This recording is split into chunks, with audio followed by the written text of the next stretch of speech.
Okay, yeah, it's a Hidden Drive. Okay, I see it. Yeah, so I have a play called Hidden Drive. I posted it on SoundCloud under the SoundCloud studio. See, it was a SoundCloud Theater Studio, or what was it? What was it? It was the SoundCloud Studio Theater Group. Yeah, it was a SoundCloud Theater. No, hang on. SoundCloud Studio. SoundCloud Studio Theater Group. And we were a theater group, and some of them actually, we did 3 main plays. We did Hidden Drive, Russian Butterfly, and In Store. But I'm thinking about, well, I'm not going to do Hidden Drive on YouTube yet, but I am going to post In Store. So it'll be probably Act 1 and Act 2, and that's about my banking experience. The character, I believe his name is Ash Cole in it, which is my pseudonym. So I just used the pseudonym as a protagonist in it. And it's about banking life. And it's got a lot of actors in it. I believe, if I'm not mistaken, one of the actors, there was always an actor that was in at least one of the other productions. So one of them that in Hidden Drive that played the Google Home box, she is also in Store. She plays, I think, one of the managers in Store. I think it's this one. No, it's not that one. It's further down. Yeah, she plays the manager in Store, I think. I want to say maybe Sheena. I don't give last names in that one. And I think Soho, his character's name... Oh, no, that's right. His name's not Soho. His name was Soto. But anyway, his character changed to Soho. Or like south of Houston. But anyway. Yeah, In Store will be posted. It's about my life working at an in-store bank that are in Walmart's and Kroger's. It's that one right there. And it'll post probably sometime tonight. It's gonna be, I gotta get on the computer. It's a performance. It's like a radio performance, like a play.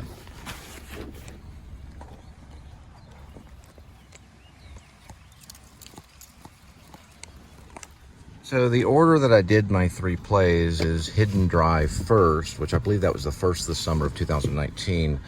And then a month later, that was a pretty big cast. It had a character in it called Google Homebox.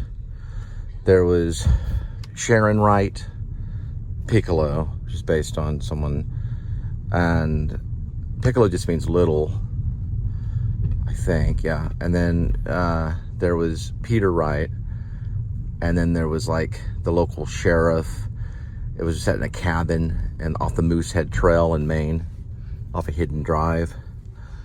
And there's a blizzard, there's a rock that's thrown through a window. They have to use a blanket to cover up the window so that they can stay warm. It's set in the winter time.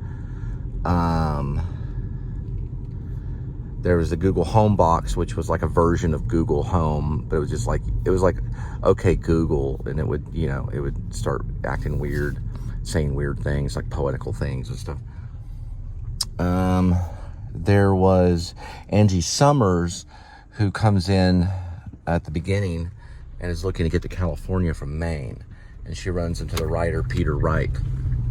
Anyway, I think it's got a pastor character in it too, Jessup Godley, and I had a few actors read for that character. Anyway, there's the butterfly. That one will maybe posted last in order, so I'm going backwards. I'm starting with the 3rd one. In Store was at the end of the summer of 2019. That was a pretty big cast. And now Russian Butterfly, which was the 2nd one, was the middle of the summer. That's where I met Daniel Lunt, and we were also did a side project with the Richards. And I'd run back into him. I'd run into him the first time at the play reading, which I think everyone was pretty much paid to a certain degree. I think I might have paid him with food. I ended up paying him a little bit with the projectionist, but I ended up going back and doing a show called The Richards, which was about Richard III. Went back to Dallas' studio in Dallas, and I played a version of Richard III. Met Daniel again, And then we started working on the projectionist, started bouncing ideas off of him for the projectionist, and we started trying to work on that first feature. Then I did, well, that was the order. I did that after in store. So basically what I'm trying to say is the 3 plays went from the beginning of the summer, which was Hidden Drive, play Hidden Drive. Second one was Russian Butterfly, which is the middle of the summer.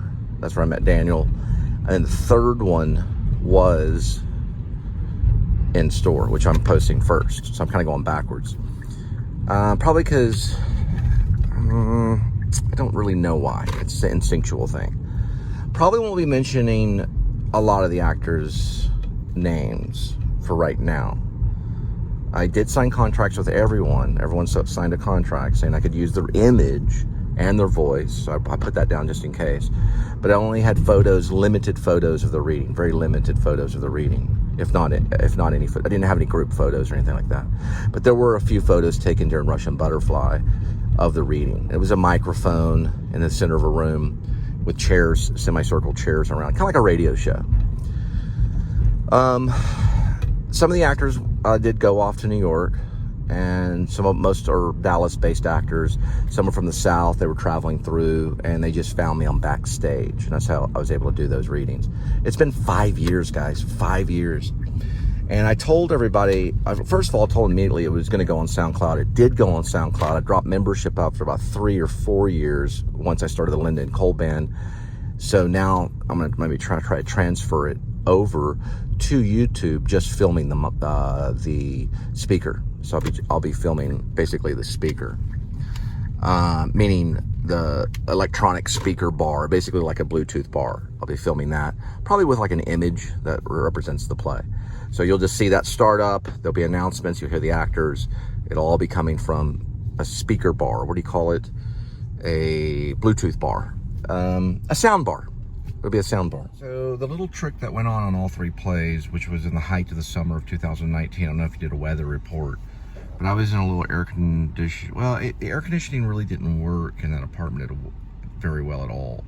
This was Cleanest Ranch Apartments right there in Irving, off of, I don't know, I guess it's West, I always get this mixed up, West Magnolia and Beltline maybe. But it's by a fire station. It's right behind a fire station. I guess off a Beltline. It was really bad air conditioning. So I had to eventually, way before I did this whole play reading, and this is like after my wife had left me, I went to Home Depot and purchased these 2 LG portable air conditioners. They were $700 a piece. One went in the front living room and then one in the writing room. We had a 3-bedroom. We had the writing room, the back toy room / kids' bedroom. They really slept on the couches, but when they were supposed to, they would sleep in their bedroom. And then the main bedroom in the back corner, which had all these sound alarm things. So you step in, the sound alarm would go off. Then there was a long hallway, and then there was a big kitchen. Pretty big place. I don't know the square footage, but it was pretty big. Well, what I did was I shut the door in the writing room before the actors got there that day for Hidden Drive and Russian Butterfly. I think Hidden Drive had like 20 actors or something. It was like at least more than 10. I don't know exactly. I have to go and look at the cast list. It was like 10 actors. There were as many as I could fit in the writing room. They're all like sitting next to each other in these chairs around this microphone, and I was sitting in the center, and I operated the sound, 2 sound bars, one working off SoundCloud, the other one working off of Spotify using sound effects. Sound effects usually come off SoundCloud. So I had sound effects, and I was operating the sound effects and everything. And it was crazy. So anyway, I would turn the air as down as much as possible so I get as cold as I could. Everyone got in, and once we got started, I turned the air conditioners off for the sake of sound. So by the time that Act 1 was done, everyone was dripping in sweat.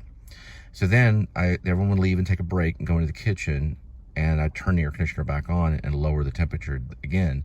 We'd go back in for Act 2.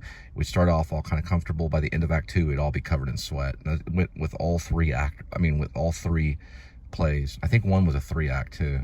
Yeah, Russian Butterfly was a 3-act. By the end of Russian Butterfly, most of the actors had left. Only a few stayed back that had to be there, and everyone was covered in sweat. So, like, why did I choose Ash for my alias name? Ash Cole. Well, Cole's my middle name. Now, Sam Shepard, his name was Sam Rogers, but his middle name was Shepard. So he used the last name, so Sam Shepard. It was Sam Shepard Rogers. Ash, because I like the movie sequel Aliens with the James Cameron direction. One James Cameron directed. The robot in that name, the robot or the android, his name is Ash. Always thought he was a cool character. He had lots of knowledge. He was a friend of everybody. And he was sacrificial. I like that character. So his name was Ash, but he was an android. That's an apple. But yeah, I just like the sound of it, Ash. It sounds cool. Now, in one of the screenplays I did called Deep on Ellum, which is about my Dallas experience as a teenager and a punk rocker, or new waver, really a new waver.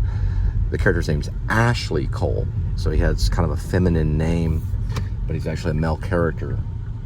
Kind of one of those things, you know, like some women are named Mike. You ever heard of it, you know, that kind of thing.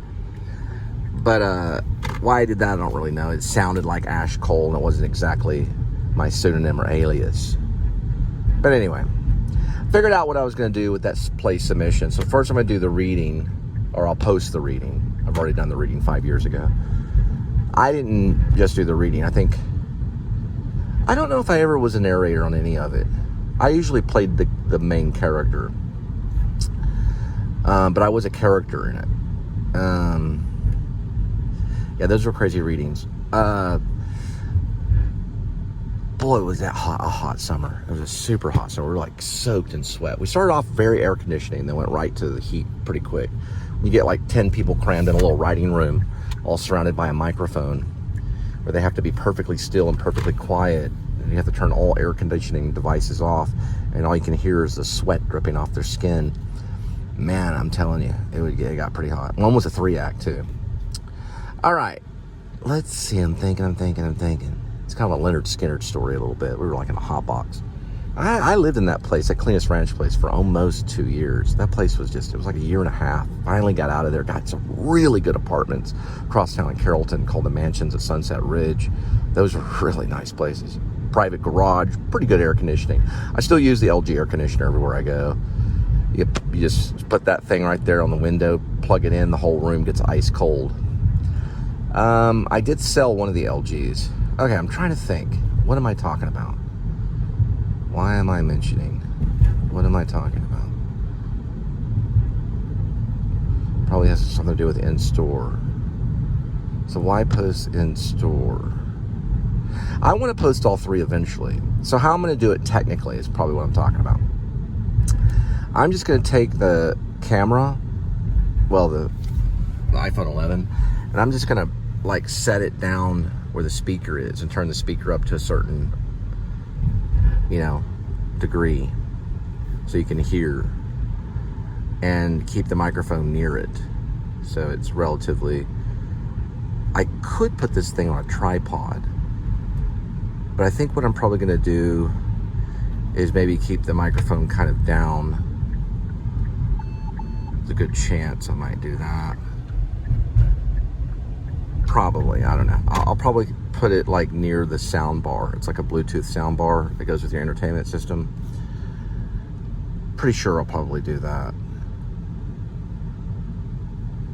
We'll have to see what happens. And it'll be like a one take. It'll be like act 1 and then act 2. You'll just be hearing it. So hopefully it'll work out. We'll have to find out.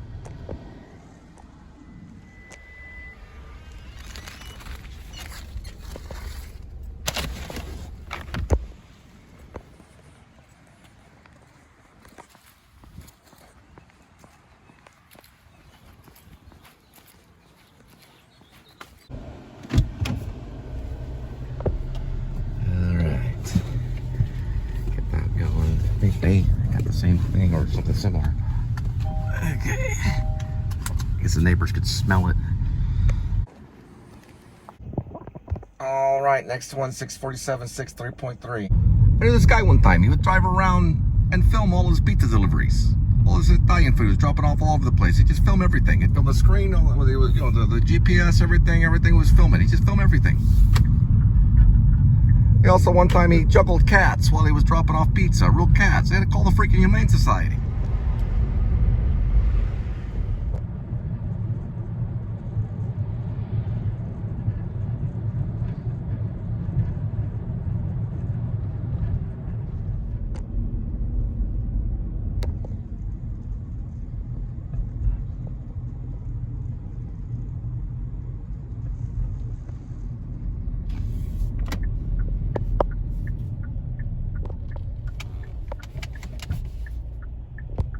That's where that band was practicing at the time.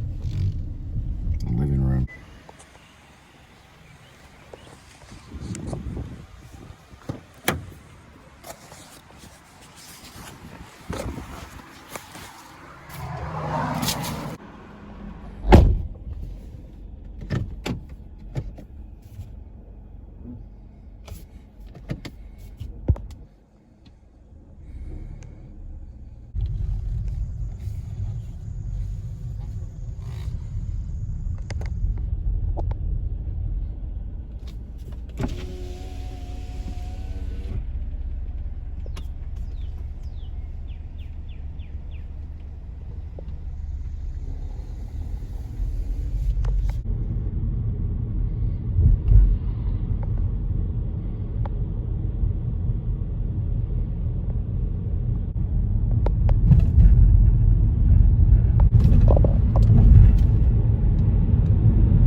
Okay, so I was able to write one of Hopper Head's monologues, which was a kind of like, it just kind of came out of me very Spiritus Monday. He kind of was saying like, okay, so now that you have that open, all right, so what you want to do is you want to go ahead and take that, transfer it. I opened this PayPal with this email today, so you'll just transfer that. There you go, and that's what you want to do. And so he has like her do it for him, you know, which he's kind of, I guess, maybe a little special or something. But he's like, and then you just kind of transfer it over there. And I'm kind of taking a little bit from Office Space, but I'm making it more kind of creepy. And he's like, well, and then you get it right there into the PayPal. Here's the QR, you go there, basically cash that out, blah, blah, blah. And you're seeing what, you know, is kind of like what you think might be legitimate or something until you realize you run into Rob the Runner later on. And then you find out where the funds are coming from. But you don't know if he knows exactly what Rob the Runner's doing, you know, which Rob the Runner's, you know, like snagging phones. So then he opens them, but he gets like other people to do his bids for him. He just tells them how to do it. Anyway, not really getting all like a lot of like private detective or police kind of stuff. I am bringing in the Bird, which is the YouTuber, the vlogger. I'm using him as kind of the like authority figure, you know, the YouTuber. I don't really want to bring in a lot of cop action because I don't know for sure if the cops are the Roman guards. I have to analyze their purpose in our society as people that are raised Christians in the Bible and is carrying a gun what Jesus wanted. I gotta like analyze all that kind of stuff because I may not have any guns on my set ever. I know Alex Kendrick did for Courageous. So we have to see who we call holy, you know. Does a holy person like put a piece of metal through someone's flesh? Now that's what they did to Jesus. But we know how crazy the world is. We know there's common sense and stuff, but we have to analyze all that. And then maybe like sometimes later when I can understand it, and I feel like that's a right action, which I don't see how it could be, but you know, it's like, is war right? You know, is it right to give a man a gun, go all overseas and kill people? Is that right? You know, so my question is here, I mean, as Americans, do we have the right to defend ourselves? Well, I'm gonna have to say yes, okay? But I don't want to get into a whole thing about these characters per se. They just don't use guns. And this particular one, YouTuber doesn't really, they got something that's far more dangerous than any type of gun. I mean, expose a killer's face nationwide, you know, or whatever, you know, to expose anybody nationwide is you know, it's not even nation, it's international. International is very, very, very, very, it's a very powerful thing.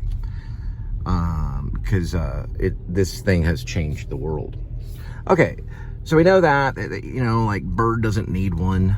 He can walk up to any, you know, mafioso like Hopper Head and just say, you know, hey, you know, how you doing? Chirp, chirp. And Hopper Head kind of is old school, so he's kind of like, well, you know, I never shot a bird before, but I have shot a turkey. And man, their feathers pucker up and they knock the BBs off. And he goes, but a turkey is a bird. And he goes, a turkey is a bird.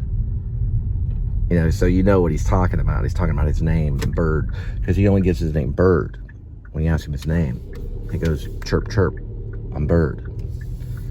And so Hopper Head's the cricket. So that's like his old school name. So they both have like names, but his is more like a nickname, while Bird's is like a username, because that's what he uses for his YouTube show. And his YouTube show is about everything he comes across. It's kind of about life. That's why he's called the Bird. He's like a Charlie Parker fan, that kind of stuff. I like the fact that he uses saxophone in it. So then, tonight the monologue was basically just showing how Hopper Head kind of talks, and he jokes around about Blue Velvet. So Hopper Head likes Blue Velvet, but Bird likes No Country for Old Men, which whenever in the dialogue, he says No Country for Old Man. He calls him an old man by messing it up.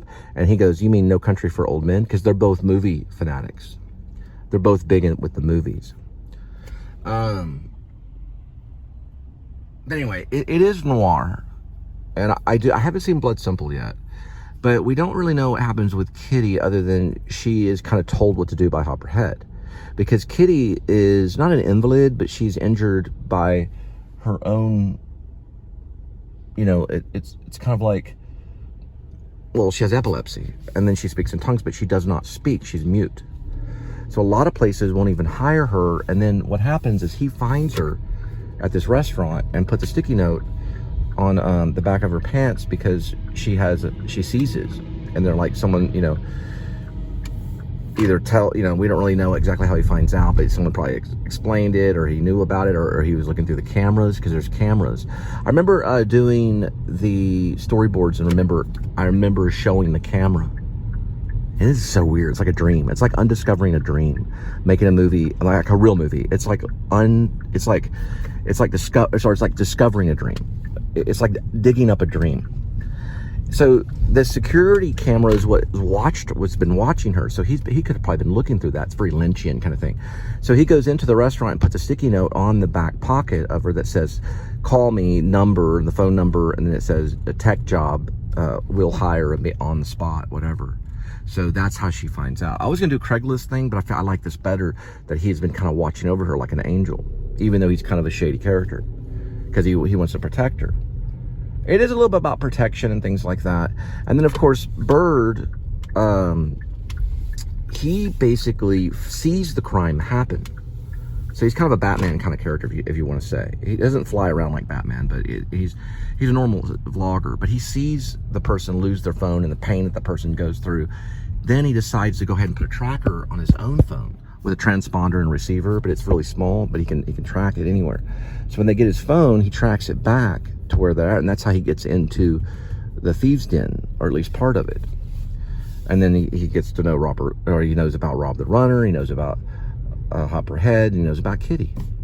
And then the cat, right? So he has a cat that he puts a mask on, this little mini mask. He also wears a mask too. They wear masks as kind of almost like jokes. They're kind of comedians, almost like clowns and stuff.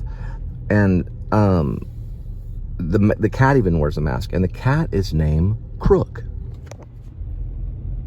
So anyway, that's what we're going on in the story. Now we have to figure out, how do we tell a story using a camera and a mic and some lighting equipment, and maybe a little bit of makeup and some really good costumes. We got to figure all that out. I got to go get some cat food and toilet paper, and then we'll head back and see Linda and Kitty. When Kitty sees this, he says, "Cookie, cookie." He says, "Cookie."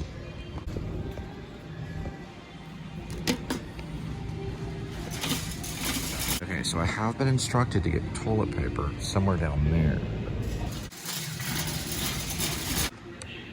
I used to work in a wood mill with a guy named Scott. He would do all the changes up on the machinery. It's like a tech guy. Try one of these again. It's a little snacks. $4.69. Actually, no GMOs and stuff like that. So we'll try. Snap out. And your savings is 104. Please select your payment method. All right. So now that we got the film I did down pre-pat, and we're working on it, Eventually, we'll get it into script format, and then about a year from now, we'll have all the equipment, and we'll get to going.